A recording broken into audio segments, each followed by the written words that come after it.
দুর্গাপুরের শিল্পনগরীর অন্যতম স্থপতি প্রাক্তন সাংসদ আনন্দ গোপাল মুখোপাধ্যায়ের আসন্ন শতবর্ষ জন্মদিবসকে ঘিরে মঙ্গলবার দুপুর ১টায় আনন্দ গোপাল মুখার্জি মেমোরিয়াল সোসাইটির উদ্যোগে এদিন আয়োজন করা হয় একটি বর্ণাঢ্য বাইক র্যালির, যা ভিডিঙ্গি আনন্দ শিশু উদ্যান থেকে যাত্রা শুরু করে সিটি সেন্টার, ভগৎ সিং মোড়, স্টিল মার্কেট, ৫ মাথা মোড় পরিক্রমা করে পুনরায় শিশু উদ্যানে ফিরে আসে। শহরের নানা প্রান্ত থেকে শতাধিক বাইক আরোহীর অংশগ্রহণে র্যালিটি যেন আরও একবার মনে করিয়ে দিল দুর্গাপুরের ভিত্তি, স্বপ্ন ও ভবিষ্যৎ গড়ে তুলেছিলেন এক দূরদর্শী নেতা।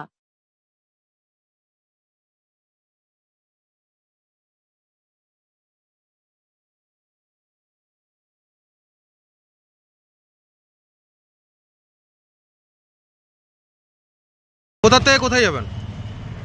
আমরা এই শিশু কেন্দ্র থেকে শুরু করে আমরা এখান থেকে সিটি সেন্টার হয়ে চণ্ডীদাস, যে সমস্ত বাইক আরোহী বন্ধুরা রয়েছে তাদের সকলের উদ্দেশ্যে আমার একান্ত অনুরোধ, তোমরা কেউ হুড়োহুড়ি করবে না, শৃঙ্খলাবদ্ধভাবে। দুর্গাপুরের উপকার আনন্দ গোপাল মুখোপাধ্যায় তার জন্মদিন উপলক্ষে 100তম জন্মদিন উপলক্ষে আজকে কী কী করা হচ্ছে এবং আগামীকাল কী কী করা হবে। শুধু স্বর্গীয় আনন্দ গোপাল মুখোপাধ্যায় 100তম বর্ষে আনন্দ গোপাল মুখার্জি মেমোরিয়াল সোসাইটির পক্ষ থেকে যে কর্মসূচিগুলো নেওয়া হয়েছে তার প্রতি শ্রদ্ধা জানানোর জন্য সেই কর্মসূচির মধ্যে আজকে সকালে একটি বাইক র্যালির মাধ্যম দিয়ে তাকে শ্রদ্ধা জানানোর জন্য বেশ কিছু যুবক তারা দুর্গাপুরকে পরিক্রমা করবে এবং কালকে সকালে ওনার জন্মদিনে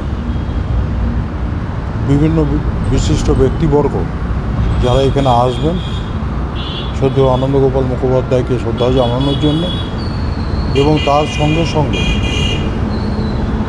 প্রায় 100টি ব্লাড তার স্মৃতির উদ্দেশ্যে দেওয়া হবে এবং স্বাস্থ্য পরিষেবায়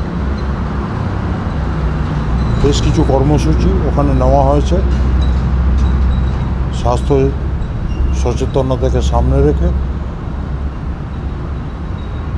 সাধারণ মানুষ যারা আসবেন তারা এখানে স্বাস্থ্য পরিষেবায় কিছু পরিষেবা এখান থেকে পাবেন। সঙ্গে যেমন থাকবে কানের, যারা এখন একটা ব্যাধি হয়েছে মানুষের, আমরা কম শুনি মাঝে মাঝে, এরকম বেশ কিছু মানুষ আছেন, তাদের জন্য একটা ব্যবস্থাপনা রাখা হয়েছে। সেই ব্যবস্থাপনাতে তারা এখান থেকে সেই সুবিধাটা পাবেন যে কান সম্বন্ধে সচেতনতা এবং আরও আনুষঙ্গিক, এবং তার সঙ্গে আরও একটি বিশেষ জিনিস রাখা হয়েছে, ক্যান্সার সচেতনতা, বিশেষ করে মহিলাদের ক্ষেত্রে। এইটার ব্যাপারে এখান থেকে একটা পরিষেবা পাওয়া যাবে যে যারা এই ক্যান্সার সম্বন্ধে সচেতন হতে চান এবং ক্যান্সারের ডিটেকশনের জন্য এখান থেকেই সেই পরিষেবাটি দেওয়া হবে। বিভিন্ন কর্মসূচিকে সামনে রেখে উদযাপন হবে এবং 27 তারিখে এখানেই বসে আঁকো প্রতিযোগিতা, সেই বসে আঁকো প্রতিযোগিতা এখান থেকে অনুষ্ঠিত হবে এবং 30 তারিখে ওনার নামাঙ্কিত একটি ফুটবল টুর্নামেন্ট আয়োজন করা হয়েছে। সেই টুর্নামেন্টটি হবে ভিডিঙ্গি গোলকনাথ ইনস্টিটিউশনের যে স্কুলের মাঠ আছে ভিডিঙ্গি গ্রামের ভেতরে, সেখানেই এই খেলাটি অনুষ্ঠিত করা হবে। এই সব কর্মসূচিকে সামনে রেখেই আমরা তার 100 দিনের জন্মদিনকে অনুষ্ঠিত করতে চাই।